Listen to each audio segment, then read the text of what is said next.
Only 35 miles from Newcastle, 20 miles from Sunderland, 15 miles from Middlesbrough, but a world away from the Premiership. Hartlepool have relied on re-election a record 14 times, but there's no safety net now.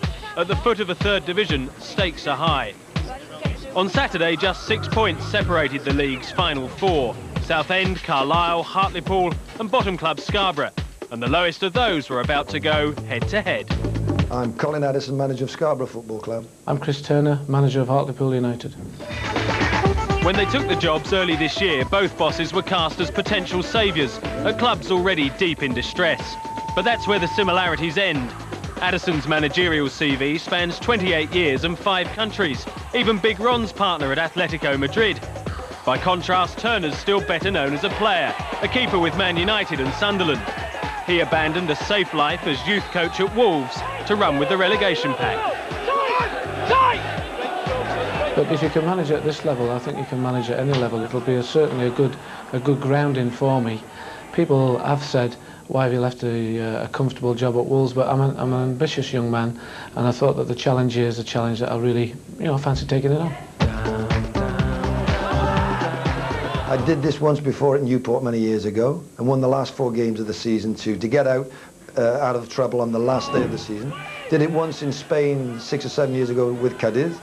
Great satisfaction, great pride out of that. So it's not a road I haven't been down. I've got the benefit of that experience, and hopefully we'll make it the third time this season. How many points do you think you'll need to stay up? 7. Never looked at that. We're playing for 3 points today. That's the only way we've approached each game as it's come along. We've always said that it is in our own hands because we've always had a game in hand on Carlisle. We've still got to play Carlisle here, and obviously today's game against Scarborough, if we can win today, we can go 5 points clear of Scarborough. So, I think the most important thing though when you play Scarborough and Carlisle is that you don't get beat off them, and I think it's the same for themselves, that you don't give the other teams that are in there with you an advantage. We've had to catch people up, people like Hull, like Hartlepool, Carlisle.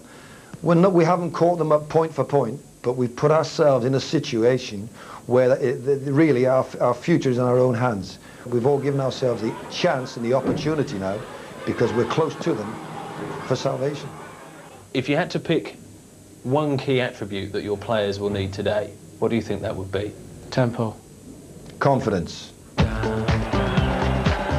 These are the games that you've got to relish playing in as a player, because when you finish playing, you'll miss these days. I mean, the days when you're playing in front of 1,200 on a wet, windy night away from home, you don't miss those.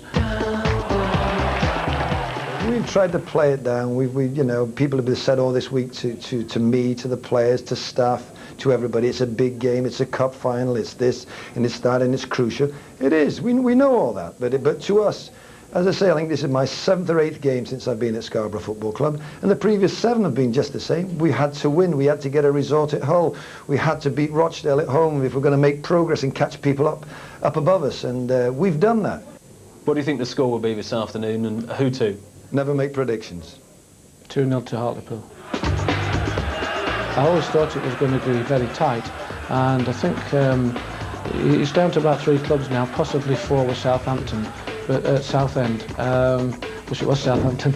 No, with Southend, and I think today's result and the result at Rotherham versus Carlisle is going to have a long, bearing on the end result.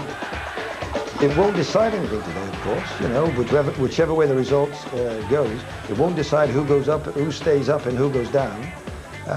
But nevertheless, it is of tremendous importance, the 3 points that are at stake today. Once the whistle blows, all the talk means nothing. The managers can only watch and worry. Scarborough should have drawn first blood, but their early breakthroughs both fell to fullbacks, and it showed. Come on!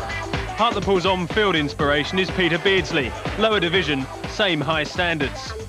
The skills that prized apart international defences made short work of Scarborough. Chris Freestone first to benefit. Tommy Miller raced on to another Beardsley beauty. Desperate measures from keeper Tony Parks in a desperate situation that was about to get a whole lot worse. Freestone again to settle some nerves. This was about as good as Hartlepool could ever have hoped for. Player coach Paul Baker made it 3 in injury time. Borough, well beaten. More performances of this calibre should see Hartlepool safely home. Scarborough must dredge deep into their spirit for the run-in. As they fear for the future, Turner could even set his sights on new horizons, inspired by the neighbours. Sunderland had tremendous success this week. Newcastle had tremendous success the week before. Middlesbrough's picked up again, so hopefully it's the time for Hartlepool to grab ourselves up off the floor and go on a little run now to the end of the season, because that's why I came. I didn't come to stay in the Football League and then just plod along in the bottom half of the division next season. I came here to obviously help them stay in the Football League and then make a challenge in the next 2 seasons to get into the 2nd division. Which club, in your opinion, in Division 3 will go down? Difficult question. Again, never make predictions. I hope it's not Scarborough. Carlisle.